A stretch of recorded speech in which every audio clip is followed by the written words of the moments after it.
A tiger's scream shattered the stillness of the swamp, and an old elephant began to move, in the blazing heat of the Florida Everglades. Something unthinkable was unfolding. A tiger mother roared not out of rage, but out of fear. Her cub had vanished into the mouth of an old, forgotten well. No one else came, no one else dared, but from the far trees. A massive figure stepped forward, not a rescuer in uniform, but a weathered elephant whose memory still carried the ghost of loss. What happened next would change everything we thought we knew about the wild.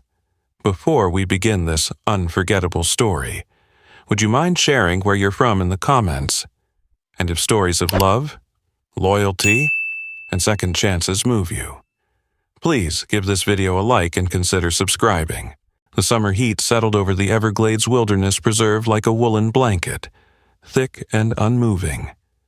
Cicadas screamed from the treetops. The sky was a pale, angry blue, unbroken by clouds, and the air reeked faintly of mud, bark, and evaporating water. It was midday when shadows shrank and everything slowed, and the swamp groaned under the weight of a long, unrelenting drought, hidden deep within the tangled green heart of the preserve. Sierra moved with purpose. She was a Bengal tigress, once a captive of a roadside zoo in Georgia, later relocated to Florida through a failed rescue initiative. Now, she was a ghost of the wetlands, rarely seen, fiercely solitary, and known only by the claw marks she left on tree bark and the fleeting blur of orange-striped fur in the reeds. Sierra was large and imposing, her coat rich with deep amber and jet-black stripes. Her build was lean but muscled, her movement graceful yet controlled. A faint scar cut across her right flank, a memory of human confinement. Since her escape, she had trusted no creature except one, her cub, Aspen, her only offspring, was still small by tiger standards, just over 8 months old. His fur was a brighter, sun-kissed gold, and he walked with the carefree steps of innocence.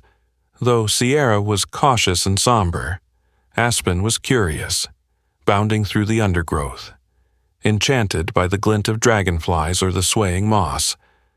That afternoon, Sierra had led him along a path she knew well, a narrow corridor between towering cypress and still ponds, to an old human well left behind by a conservation project. It was deep, circular, and partially overgrown with vines. In the past, rainwater had pooled there, enough to quench thirst when other sources ran dry. Today, it held only a shadowy shimmer at the bottom. Aspen darted ahead, excited by the glint of water. He pawed near the edge, sniffing at the mossy stone, unaware of the slick green algae that coated it. In one sudden, terrible instant, his footing gave way, his front paws slipped forward, claws scraping stone. Then a soft yelp, a splash, and silence.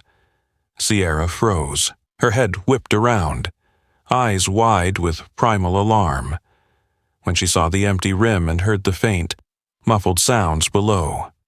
A roar erupted from her chest, raw, guttural, devastating. She bolted forward, peering over the edge. There, deep within the well's damp darkness, was Aspen. He thrashed weakly, unable to grip the slick sides, water churning around him. His small cries barely reached her through the well's echoing stone throat. Sierra circled the well, her growls turning to agonized howls. She lowered her body, extended her paw, but the drop was too far. Her powerful limbs, so capable in the wild, were useless now. Her cub was slipping beyond her reach, and she had nothing. The air around her trembled with her voice. Her roar rang through the swamp like a drumbeat of despair. Miles away, through the ferns and tangled groves, a creature stirred. Wallace, an aging Asian elephant, stood still beneath the shadows of a bald cypress. He was not native to this land decades ago. Wallace had been part of a research exchange at a wildlife refuge in northern Florida. When the facility closed, he was transferred here, too old for travel, too gentle to release. Now, he roamed the deeper parts of the Everglades, away from people and roads, surrounded only by birdsong and memory. Wallace's skin was thick and grayed with age, his back sunken slightly with time. One ear bore a notch from an old injury, and his right eye held a misty film. But his mind was sharp. He remembered places, sounds, feelings. He remembered a sound like this. Long ago, he had heard it, the frantic cry of a mother losing a child.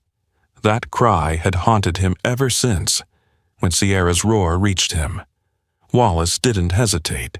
He turned toward the sound, moving with slow, deliberate steps into the trees, carrying the weight of memory and something more, a pull, a calling. The thick ferns parted with a hush of rustling green as Wallace made his way slowly into the clearing. The midday heat clung to his skin, and the faint scent of algae, mud, and distant panic danced along the humid air. As he approached the well, Sierra's roars still echoed faintly, less a challenge now, more a chant of desperation. The scene unfolded before him with stark simplicity. A stone-ringed well. Half overgrown, a tigress, pacing with jerky, agitated steps and the muffled cries of a cub somewhere down in the darkness. Sierra stopped the moment she saw him. Her body coiled like a spring, shoulders taut, tail lashing with instinctual distrust. Her ears pressed back, and her golden eyes blazed for a heartbeat. The world stood still. Predator and giant, wild mother and old sentinel. But Wallace did not posture or trumpet. He did not widen his stance or assert dominance. Instead, the old elephant dropped his head slowly and emitted a low, rumbled exhale. Calm, deep, ancient. He moved forward with careful, deliberate steps, each one soft despite his enormous size. He was not there to dominate, he was there to help. The tigress did not attack. Her muscles twitched, ready to spring, but her eyes, clouded with panic and maternal fury, watched him without blinking. As Wallace approached the well, she circled it once more, but this time with a slight shift. She allowed him access. Wallace leaned forward, his trunk, long and surprisingly agile, extended over the mouth of the well. The stone was slick, wet and stained with time. He could hear the cub's faint splashing, growing weaker. He peered in, one cloudy eye squinting into the dark. At the bottom, barely above the surface, was Aspen. The little tiger clawed at nothing, legs flailing, head bobbing below the surface, with a quiet motion. Wallace dipped his trunk inside. The distance was tight, the space narrow, but he adjusted his angle, brushing against the cub's side, once, twice. On the third attempt, his trunk curled around Aspen's middle, soaking wet fur clinging to rough skin, slowly, gently. He lifted. The small form of the cub rose from the dark, limp but breathing, water cascading from his fur. Wallace set him down on the grass beside the well, just within reach of Sierra.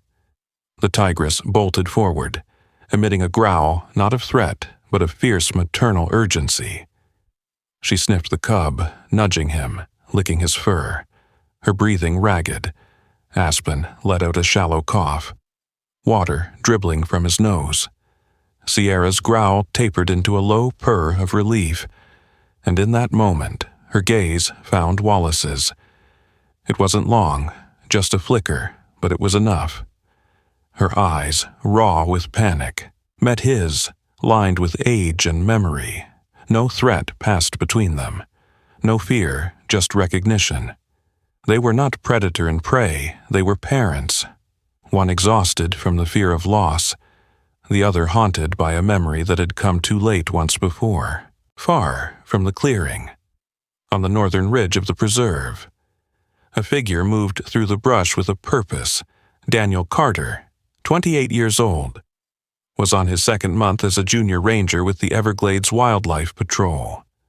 He had close-cropped dark hair, sun-tanned skin, and wore his ranger uniform with the stiffness of someone still trying to prove he belonged in it. His boots were clean, his notepad always present in the front pocket, and his GoPro camera hung from the left shoulder strap of his pack, recording field data for weekly reports. Daniel had grown up on the outskirts of Tampa, raised by a single mother who ran a veterinary clinic from a young age. He'd been surrounded by injured creatures and emergency calls, but when she passed away from a sudden stroke 2 years ago, Daniel had shifted paths, trading medicine for conservation. She had always told him that healing didn't have to happen inside a clinic. That afternoon, Daniel was tracking signs of feral hogs near the eastern marshline when he heard the distant roar. He froze. It didn't sound like a boar. It was deeper, wild, and unmistakably feline, a big cat. His pulse quickened. Could it be Sierra, the ghost tigress the older rangers spoke of in hushed voices? Daniel didn't hesitate.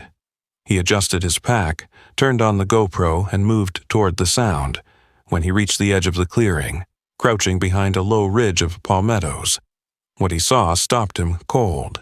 There, barely 30 yards away, was a full-grown tiger, muscles tense over a limp cub. But even more striking was what stood just beside them. A massive, gray elephant, dripping water from its trunk, standing utterly still, as if carved from stone. Daniel instinctively lowered his stance, whispering, "No way." His camera was still recording. He watched in silence as Sierra curled her body protectively around Aspen. The elephant, Wallace, if the older ranger's stories were true, backed away, slow and steady. The two animals remained close, yet unthreatening. The air shimmered with heat and something more, peace, however brief. Daniel didn't move. He didn't even breathe too loudly. This wasn't a moment to interrupt. It was something primal, something sacred. The wind picked up slightly, brushing leaves against his sleeve. His camera caught it all. Dust swirled under the humming tires as the old green Ford Ranger rolled carefully along the narrow trail carved through the Everglades underbrush. Daniel Carter gripped the steering wheel with white knuckles, the echoes of what he had just witnessed still playing over and over in his mind like a looped reel of something both impossible and sacred. He had kept his camera rolling as long as he could, but now... The camera rested silent on the passenger seat, and Daniel's thoughts were louder than any birdsong outside. In the rearview mirror, pine shadows slipped across his young face, a face that now bore the haunted awe of someone who had brushed up against something ancient and unnameable. What he had seen: a tiger, a wild elephant, and a fragile peace between them. It was something the Academy never prepared him for. And now, as he turned the truck back toward the clearing, there was no protocol to follow, just instinct. He parked the truck 30 feet from the edge of the glade, killing the engine so its low growl wouldn't stir the animals too much. For a moment, he sat in silence, heart thudding, hands sweaty. Then he stepped out. Daniel approached slowly, each footfall careful not to snap a twig or crunch a leaf. His tan ranger shirt was stained at the collar from sweat. His sleeves rolled up, revealing sunburnt forearms. He was lean, slightly underweight, with wide shoulders and a gait that spoke of someone still growing into his own skin. His voice, when he finally dared to speak, was soft. "I'm not here to hurt anyone," ahead of him. Sierra stood over her cub. Aspen lay on his side, shivering, fur matted and heavy with water, his chest rising and falling in short, erratic breaths. The tigress's body was arched protectively, low and taut, muscles ready to spring. Her ears flicked toward the sound of Daniel's voice, but she didn't move, to her right. Wallace remained a still sentinel. He hadn't retreated, hadn't turned his back, but stood close enough to be seen as present, not dominant. His gaze shifted between Daniel and Sierra, and then, unexpectedly, he stepped forward, placing his enormous frame between them. Daniel froze. The elephant stood now like a statue carved from rain and memory, his trunk lowering slightly in a gesture almost meditative. It wasn't aggressive, it wasn't warning, it was balance, like he understood that a thread had formed between three worlds, and all it would take was one wrong movement to tear it. Daniel lowered himself into a crouch, a good 20 feet from the tiger. He removed his pack slowly, unzipped it, and pulled out a small, rolled towel and a collapsible water bowl. He placed them gently on the grass, then backed away an inch. "It's for him," he whispered. "Just water, that's all." Sierra's ears twitched, and her head turned slightly toward Wallace. The old elephant shifted his weight, exhaling a soft, thunderous sigh. It was enough. Sierra allowed Daniel to step forward. Each inch he moved felt like an eternity. His boots pressed gently into the damp soil, heart thudding with every step. When he finally reached the cub, he knelt beside Aspen and poured a small amount of clean water into the bowl. The cub didn't lift his head, but his tongue flicked toward the edge. Daniel could see the faint bruising on the young tiger's ribs, a swelling near the shoulder where he had hit the wall. But he was alive. Daniel pulled out a stethoscope. He didn't dare use it, not now, but he watched the rise and fall of Aspen's breath, still shallow, still tremulous, not safe for the swamp. He looked up at Sierra. "I need to take him," he said softly. "He won't make it out here. There's a rescue center 10 miles south. We can help him." Sierra growled, but it was low, uncertain. Her eyes flicked again to Wallace, who had not moved. A new sound joined them, the click of twigs from the southern tree line. A dog appeared, medium-sized, sandy-colored with a tail that curled high over its back. It moved hesitantly, then trotted toward Daniel. Rook, a 4-year-old Carolina dog from the station, had followed the truck when Daniel forgot to secure the rear hatch. Rook wasn't trained for search and rescue. He was simply a companion, half wild himself, with a narrow muzzle, pricked ears, and a habit of tilting his head when confused. His presence changed something. He walked up to Daniel, nudged his hand, and then sat, watching Sierra quietly. The tiger blinked. It wasn't fear or challenge, just awareness. Perhaps the sight of another animal, unafraid, calm, tipped her instinct one final inch toward trust. Sierra stepped back. Daniel, eyes wide, moved quickly but smoothly. He lifted Aspen carefully, wrapping the wet towel around his fragile body. The cub whimpered, but did not resist. Daniel felt his ribs shifting under the cloth, too sharp for comfort. He turned, walking toward the truck. Sierra followed, not in stealth, but in stride. Wallace, too, began to move, slow as a shadow, pacing them silently. By the time Daniel reached the truck bed, the sight behind him was something no field manual had ever prepared him for. A ranger in boots, a tiger limping beside, an elephant bringing up the rear, and a stray dog trailing after them like a witness to some sacred procession. He laid Aspen gently in the back of the truck on a soft bed of folded blankets. The cub trembled but began to breathe more deeply. Daniel turned to Sierra. unsure of what to expect. She looked at her cub, then at him. Then she climbed onto the rear platform of the truck. Not fully, just her front paws. She placed her head inside the bed, nuzzled Aspen's side once, and stepped down. She did not snarl. She did not retreat. She waited.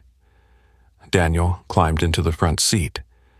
He looked out the window at Wallace, whose expression was unreadable but peaceful. The elephant raised his trunk once. Not high, just enough for Daniel to understand. It was permission. It was farewell. The engine started with a soft rumble. Sierra walked beside the truck for several yards. Wallace followed behind, a silent guardian. Rook hopped into the passenger seat, tail wagging once, and just like that.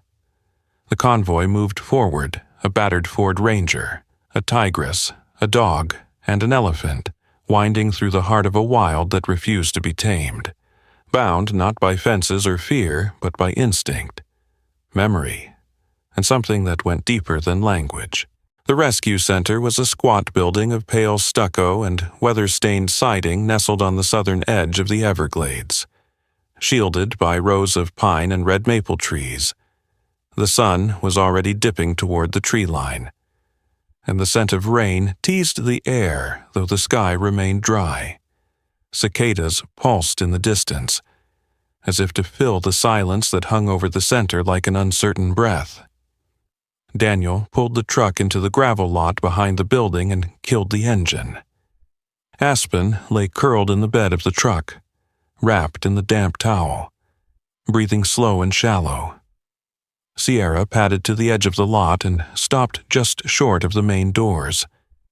She didn't roar, didn't growl. She simply stood still, watching her cub, her breath heavy with heat and anxiety. Wallace stood several yards behind her, a quiet monolith in the dying light. Inside the center, a tall woman with graying brown hair swept into a bun emerged from a side door as soon as she heard the truck. Her name was Dr. Rebecca Moore, a 54-year-old wildlife veterinarian who had once been a trauma surgeon before she left the city to tend to creatures that didn't sue or scream. Her face was lean, with lines etched by years of sun and sleepless nights. Her eyes were quick, gray, and perceptive, and her gait purposeful. Rebecca had always been the one the Rangers called first when anything unusual showed up, bleeding or breathing wrong. She stepped out into the lot with latex gloves already in her hand and a clipboard under her arm. "What is it?" she asked, walking toward the truck. "You're not going to believe it," Daniel said quietly, stepping out and circling around. "It's a tiger cub. I think he fell into a well. Wallace, the elephant. He pulled him out. I caught the whole thing on camera." Rebecca stopped short, eyebrows lifting. "A tiger. You mean Sierra's?" "Yeah." Daniel nodded, and she followed us. "She's right there." Rebecca turned and blinked as her eyes locked on the outline of the tigress standing at the tree line. Sierra's coat caught the last rays of the sun, a burnished gold hailing her still. Watchful frame. "Well," Rebecca murmured, her voice dry, "that's a first." Together. They moved quickly. Rebecca unlatched the tailgate while Daniel kept talking low and steady. He gently lifted Aspen again and carried him inside while Rebecca called for Jake, the center's night assistant. Jake was a burly 23-year-old with a thick beard, a shaved head, and a nervous energy that made him talk too fast in stressful moments. He was kind, though, and tireless when it came to animal care. He pushed a gurney up and helped Daniel lay Aspen down. "Vitals are weak," Rebecca said as she leaned in, checking the cub's gums, heart rate, and pupils. "But he's responsive. We need fluids, warmth, and we need it fast. He's hypothermic and borderline shocky." Jake, heat packs. As they worked, Daniel paused to glance back through the glass door. Sierra still stood outside, unmoving, eyes locked on the door. She hasn't budged. Daniel murmured, "She's just waiting." Rebecca didn't look up. That's because she's a mother. Outside, Wallace had taken up a position not far from Sierra, swaying slightly as he faced the center like a sentry. He had not wandered off, not even when a second elephant, Grace, a younger female from his original herd, approached with a hesitant step. Grace was a gentle giant, only 23, with smoother skin and curious eyes. She came from a breeding program years earlier and had looked up to Wallace like a mentor since her arrival. She approached quietly, trunk lifted in silent question. Wallace gave a deep, low rumble, one that Grace recognized immediately, without resistance. She turned and began guiding the rest of the herd south. Away from the facility, Wallace had asked for space, and the herd respected it. Within minutes, only Wallace remained near Sierra, giving her the solitude she needed inside the clinic. The monitors beeped as Aspen's heart stabilized and his breathing evened. A warm IV solution trickled into his leg. His ears twitched. His tail moved once. Rebecca allowed herself the smallest of smiles. "He's not out of the woods," she said, "but he's fighting." Daniel sat on a bench nearby, exhausted but alert. His GoPro sat on the table, and while waiting for updates, he plugged it into the center's computer and began transferring the footage. He hadn't planned to share it, at least not beyond internal conservation records, but something about the image of Wallace's trunk lifting Aspen from the well, Sierra's eyes softening in that moment, and the surreal walk beside the truck. It all felt like a story the world needed. He opened the file. 3 minutes. No narration, no editing, just raw, clear footage. A cub in danger, a mother desperate, an elephant wise beyond logic, and a ranger standing still enough to witness it all. Daniel uploaded it to the park's internal wildlife archive, flagged it with a note. For preservation team review, requesting public release authorization. Then he leaned back, outside the window. Sierra lay down on the grass for the first time since they'd arrived. Her tail flicked once, then stilled. Wallace settled beside her, his ears twitching. Neither moved from their post, but their breathing had calmed. Inside. Rebecca stood back from the table and looked at Daniel. "You did good," she said. "Not just bringing him in, not forcing it. You saw what was happening, you listened, you stayed human." Daniel didn't answer right away. He looked through the glass and whispered, "I don't think I'll ever see anything like that again." Rebecca nodded. "Maybe not, but maybe. If you keep showing people what's possible, you won't have to." Later that night, as the center dimmed to its evening hush, and the animals settled into their pens and corners, Daniel stared at the screen of the main terminal.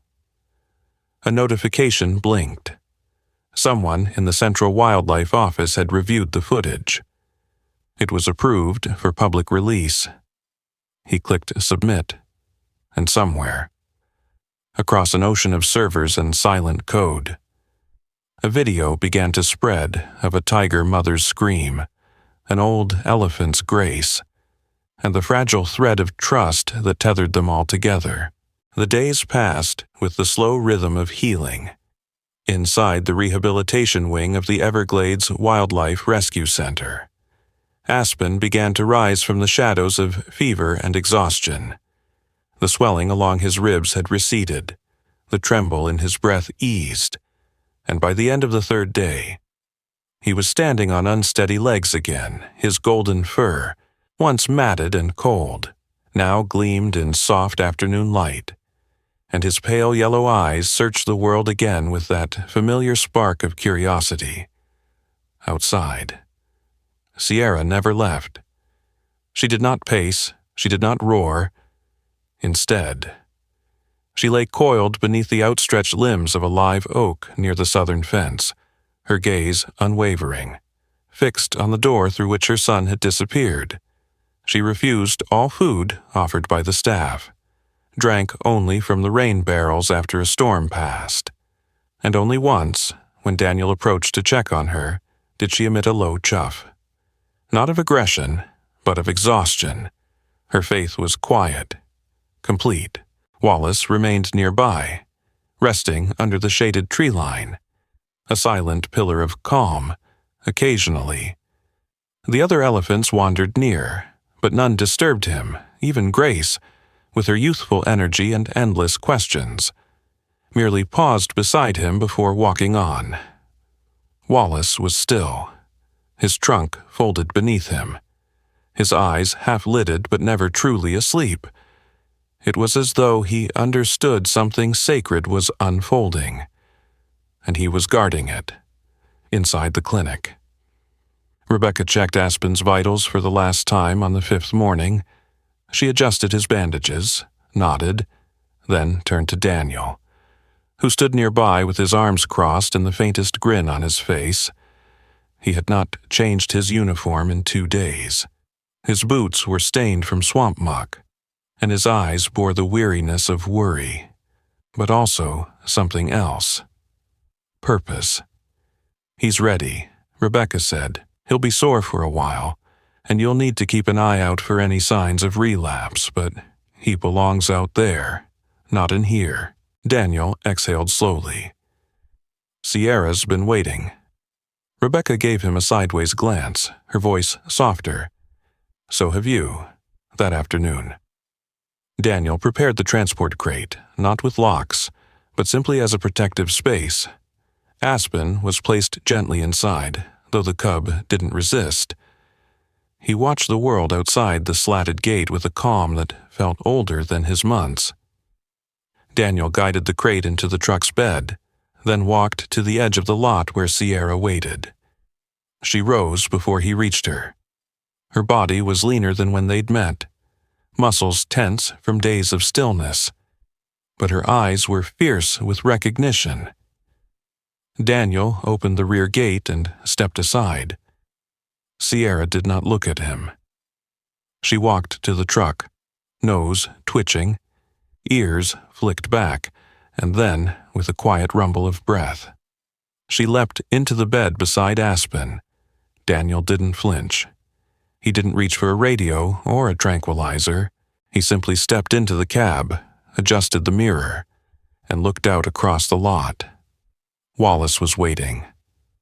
As the truck started its slow rumble back toward the northern preserve, Wallace followed. His steps were deliberate, the ground trembling faintly beneath his weight, as if nature itself acknowledged the journey. The truck took a winding path through narrow trails carved between bald cypress and mangrove stands, and at every turn, Sierra remained poised over her cub, her tail curling slightly when Aspen shifted in his crate, at the edge of the preserve, where the wild truly began. Daniel parked the truck and climbed out. He moved slowly to the back, where Wallace now stood behind them like a granite sentinel. Daniel opened the crate. Aspen stepped out, blinking into the dappled light. His paws touched the earth like he was remembering it. Sierra licked his shoulder once, then turned her gaze on Daniel. He didn't know what she saw in him, a boy, a stranger, a witness, but she did not growl. Instead, she stepped from the truck, gave one final glance at her cub, then turned to Wallace. The old elephant bowed his head slightly, just a tilt, barely noticeable. And Sierra, predator, mother, wild, leaned forward and touched her nose gently to the spot between Wallace's eyes. A soft, reverent gesture, a farewell. Daniel stood frozen, in all the training, in all the manuals. There had never been a chapter for this. Aspen, emboldened, let out a small squeal and began trotting in clumsy circles through the tall grass. the joy of being alive rushing through his limbs. He darted between Sierra and Wallace, brushing against the elephant's trunk with a playfulness that only the truly young could afford. Wallace lowered his trunk, nudging the cub gently, guiding him back toward his mother as the sun began its descent over the swamp, casting long shadows across the ferns and waterlogged ground. The three stood there, tiger, cub, and elephant, bathed in orange and gold. Daniel watched from the truck, a lump in his throat he couldn't quite swallow. His radio buzzed with a message from the center, but he ignored it. He didn't want to break the moment. Later that week, Daniel submitted his resignation from Ranger Patrol, not because he was leaving the wild, but because he was stepping deeper into it. He accepted a new position with the Everglades Wildlife Integration Initiative, a program focused on rescuing and rehabilitating endangered species and building long-term strategies for peaceful coexistence between humans and wildlife. On his desk, in a small wooden frame, he placed a printed still from the video. Wallace lifting Aspen from the well, Sierra just visible in the background. Below it, a handwritten caption, "The kindness that endures." Wallace became the symbol of the initiative, his silhouette used in the center's new emblem, not for his size or strength, but for the grace he carried, for the wisdom of restraint, and the power of peace. Schools used the footage for environmental education. Children sent drawings of elephants and tigers walking side by side, and somewhere in the heart of the swamp, 3 lives continued, changed, yes, but not broken. The wild did not forget, and neither did Daniel. Sometimes. Miracles don't come with thunder or lightning. Sometimes. They arrive on quiet feet through the gentle touch of an old elephant's trunk, the silent faith of a wild tigress, and the outstretched hand of a young man who dared to believe in something greater than fear. This story reminds us that compassion transcends species, and that somewhere in the heart of the wild, God still speaks, not in words, but in moments of unexpected grace. When Sierra touched her nose to Wallace's forehead, it wasn't just gratitude, it was holy. It was a whisper from heaven, saying, "Even in the fiercest corners of creation, love is still alive in our daily lives. We often rush past the quiet miracles, kindness from a stranger, forgiveness that shouldn't have been given, a second chance we didn't earn. But just like Wallace, we are called to act, not with force, but with wisdom, not to conquer, but to care." If this story touched your heart, share it with someone who needs to believe in goodness again. Leave a comment below, your thoughts, your prayers, or simply write Amen to stand with those who protect the voiceless. And if you haven't yet, subscribe to the channel so we can keep bringing these stories of hope and healing to life. May God bless you and guide your heart with the same quiet strength He gave to Wallace in that swamp. Let love lead, always. Comment, Amen if you believe compassion is the truest language of heaven,